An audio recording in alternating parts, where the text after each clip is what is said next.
putting it on the website. Where they need Yeah. it. Yeah.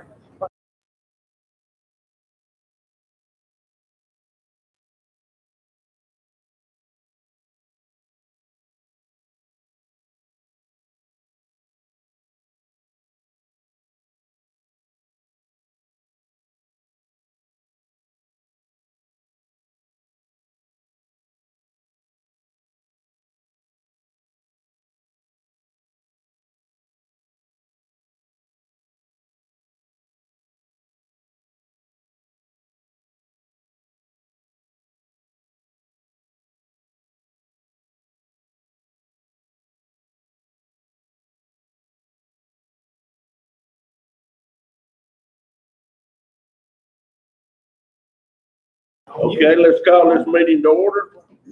Thank you, Mr. President. I recommend the approval of the agenda as presented. Do I have a motion to that effect? I make a motion. Got a motion, do I have a second? I second. All in favor, say aye. Aye. Motion carries. Thank you, Mr. President. This time I'm going to turn the meeting over to our board president, Mr. Farrell Sutherland.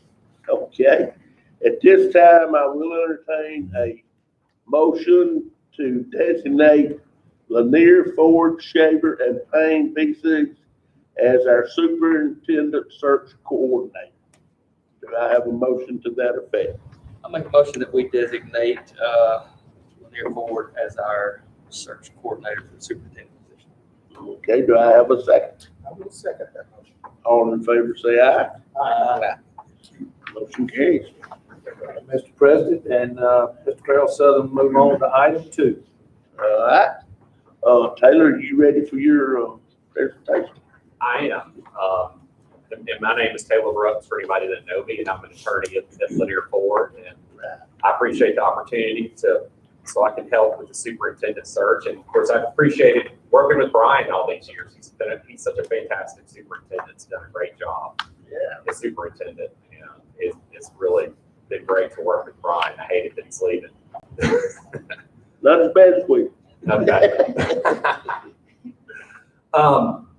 So I've done this, this is my first time doing the superintendent search. I kind of have a process down.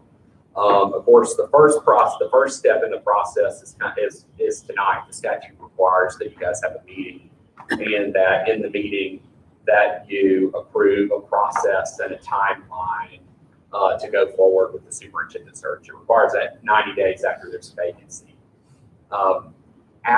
And so that's what we'll do. What I'm doing tonight is going over the timeline and the process, and also the notice of vacancy that'll be posted. So you guys, this is kind of what I've drafted after speaking with the board president, and it's for you guys to revise if you want. I mean, obviously, it can be anything in here can be revised to whatever the will of the board is. And then once the board approves what this or any revision, this in a revised nature, then I'll get with Kevin tomorrow and we'll post it. We'll post the timeline and we'll post the notice of vacancy. We'll post the application. And these are the 3 documents that I've also kind of passed out for you guys to look at. To go over first, I was going to go over the timeline. So after we approve the documents tonight and approve the process, I'm describing the process. Obviously, we'll post it on our website. In addition to posting it on the website, I send out this notice of vacancies to certain organizations that publicize it, like SSA, and I have some contacts that I can't think of every name right now, but that I send it out to so that it's listed up, so that people know that there's a vacancy beyond just our website and the news media. And so I would expect it there.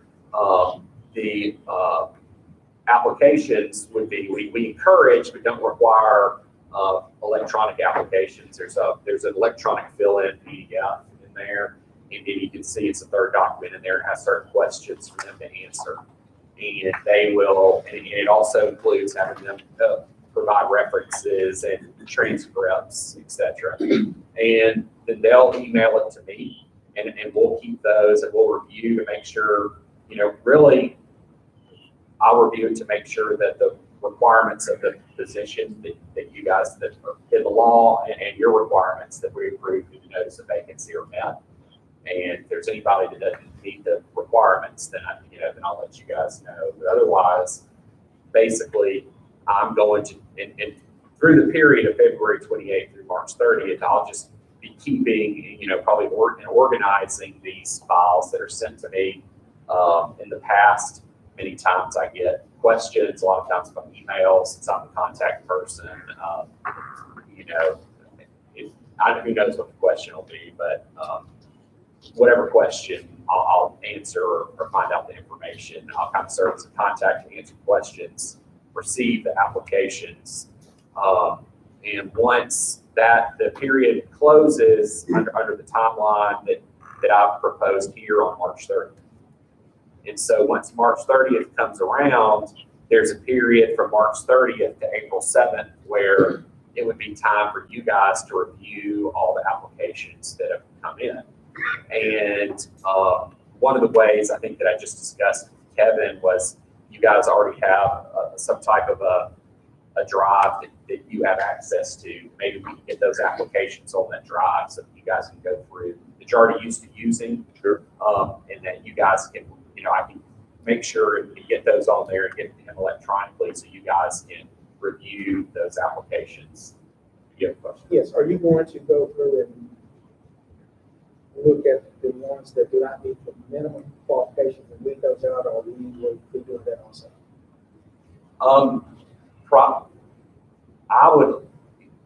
I think what I would do is I would still I don't want to just remove somebody so you don't know. I would probably put it in and give you a note that my view is he doesn't meet the qualifications. You guys would get the application with the note for me that as I see it, they're deficient in this area.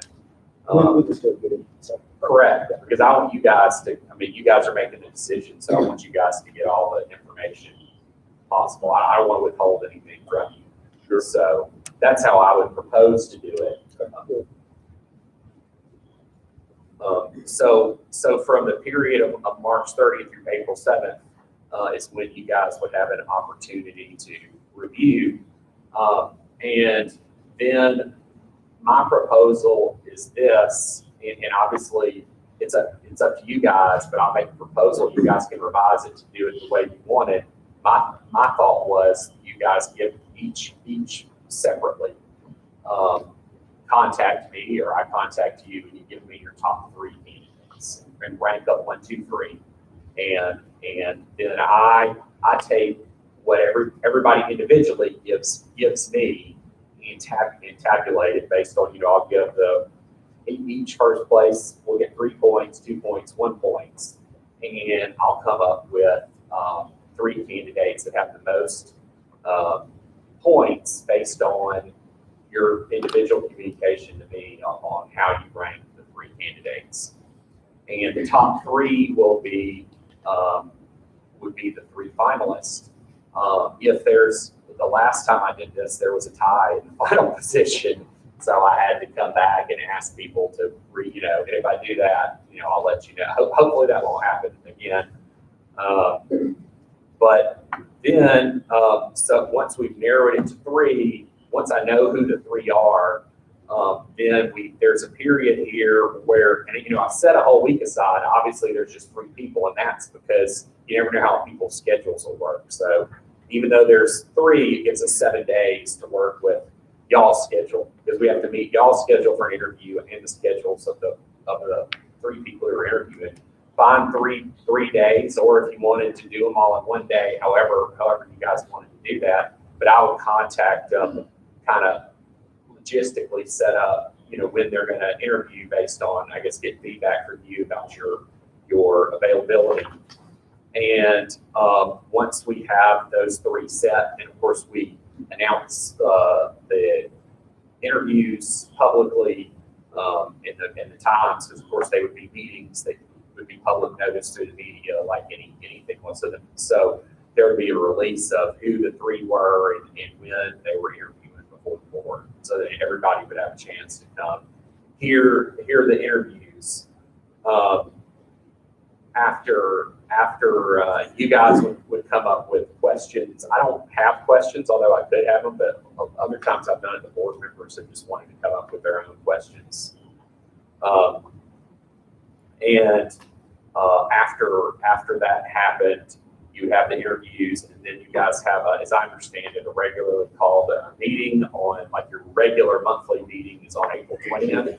Right. And then at the April 20th, that's when you guys would have the opportunity to vote on whatever candidate. And I have a process that I sometimes do for the vote. I don't know that I don't know if you want me to go over that process now or wait until we do it, but the way I did it, I just did it this way in Limestone County. Is a lot of times I have kind of 3 rounds. I give all the board members get a chance to nominate somebody that they want. Kind of like you go 1 through 5 and you say, who do you nominate? If somebody's already nominated your guy, you can just pass or reiterate and nominate the same person.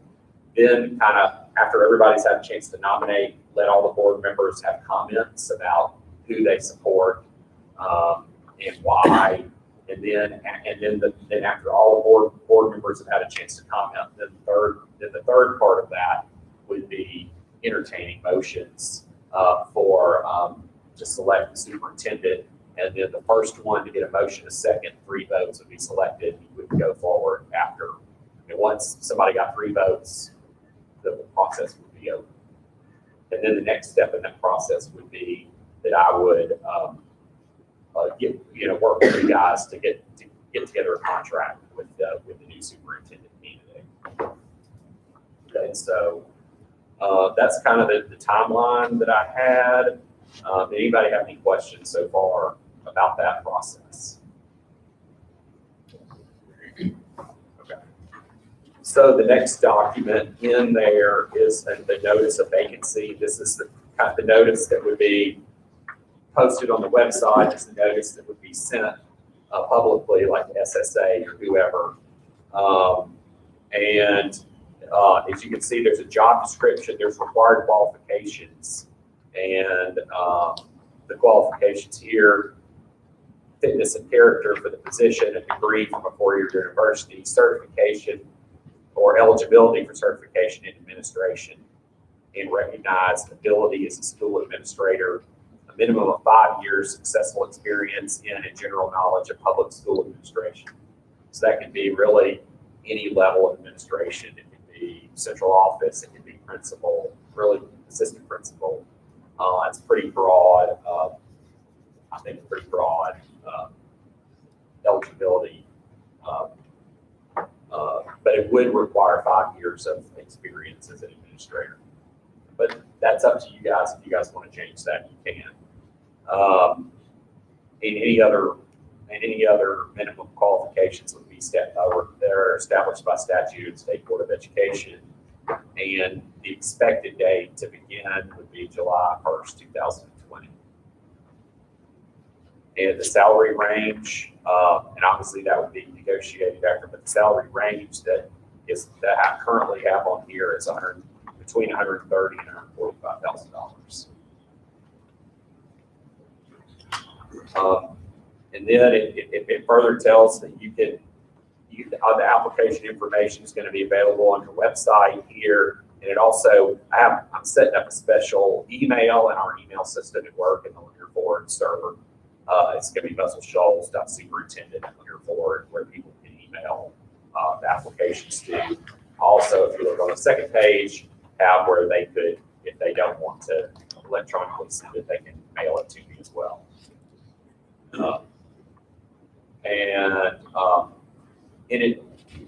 way I've done it in the past is we do background checks, but of course background checks cost money. So I don't do a background check of every applicant. What I've done in the past is I wait for the finalist, and then I just background check the finalist. Because if you're not a finalist, I don't think we should spend the money doing it. This is a more enhanced background check than like a teacher background check. The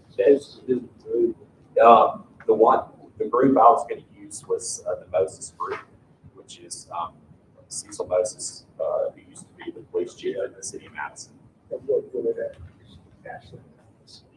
send it out and They do, they get on the internet, do Google searches, they do social media searches, they, look at criminal history.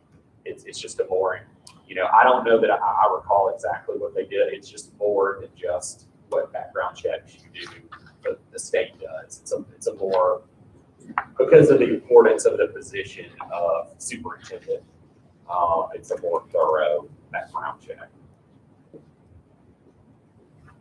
And we've contacted them, made sure that, that they'd be available and able to do the checks between, of course, when you look back at the date, there's a April 7th date that you're selected between that date and when you're going to vote. We got to have a background check. So if there's something negative that comes up about one of the applicants, we would need to know within that time period. They set that time period to do 3 background checks. They can do that. So we've already contacted them. And they're already on board with that.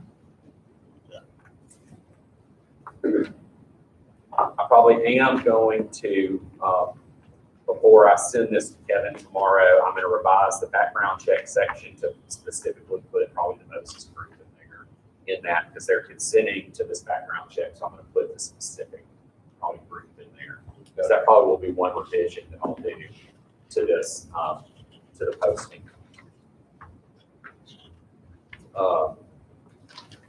The third document I have in here is what's going to be an interactive PDF application that has. what background search some of the other school systems you aware of any of? Well, I got the Moses group is the one, when you say something, I don't know what background search is, school systems that haven't gone through us and used. I mean, I don't know, for example, what ASB does or if they do background check. I'm assuming that they do. I know that we, in the searches that our firm has done, and because I'm not the only one in our firm that does superintendent searches. We've used the Moses group every time.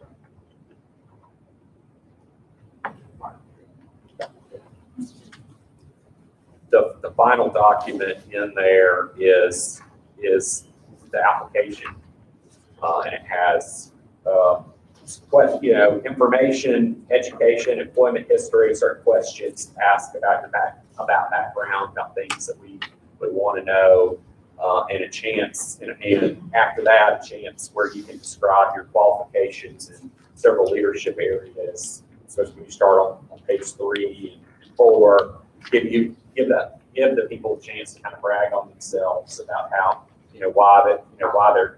what experience they have and these objectives, like leading a strong instructional program, goal setting, fostering community partnerships, sound financial management. So they get a chance to make a case in there in writing about why they feel they're strong in these certain areas, and get a chance to list their honors and activities, and it also, I think, requires references, I believe, in transcripts. I probably On the last page. Where does it say that? It's right above the Mercury thing. That's page 1. He's on page 5. Yeah, it's in the, right above the signature line. Still not seeing it. Oh, there it is. Yeah. Yeah. Thank you for pointing that out. I'll get that changed. I apologize.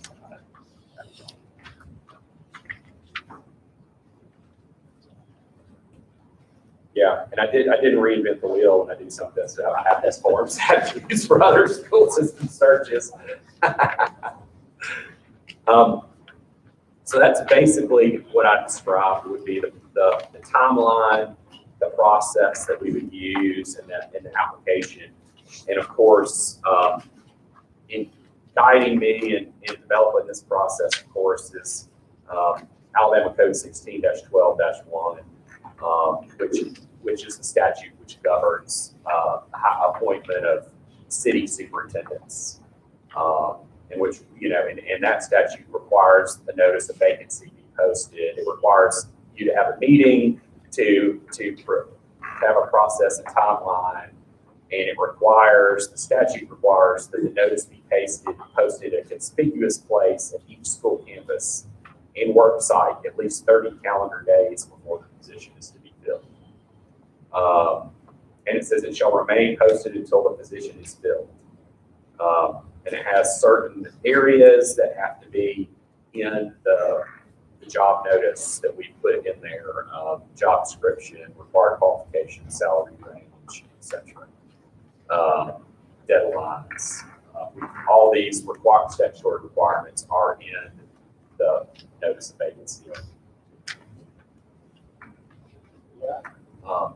And after, if you guys have any, besides my typo, if you guys have any revisions, let me know. Otherwise, you guys probably do need to approve by vote the timeline, the process I've described to you, and the notice of vacancy that'll be posted.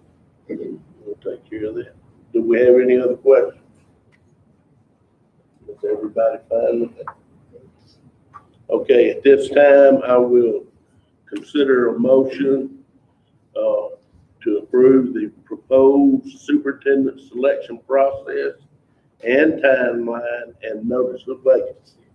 Mr. President, I make a motion that we approve the proposed selection process and timeline and the notice of vacancy. Do I have a second? Make a second.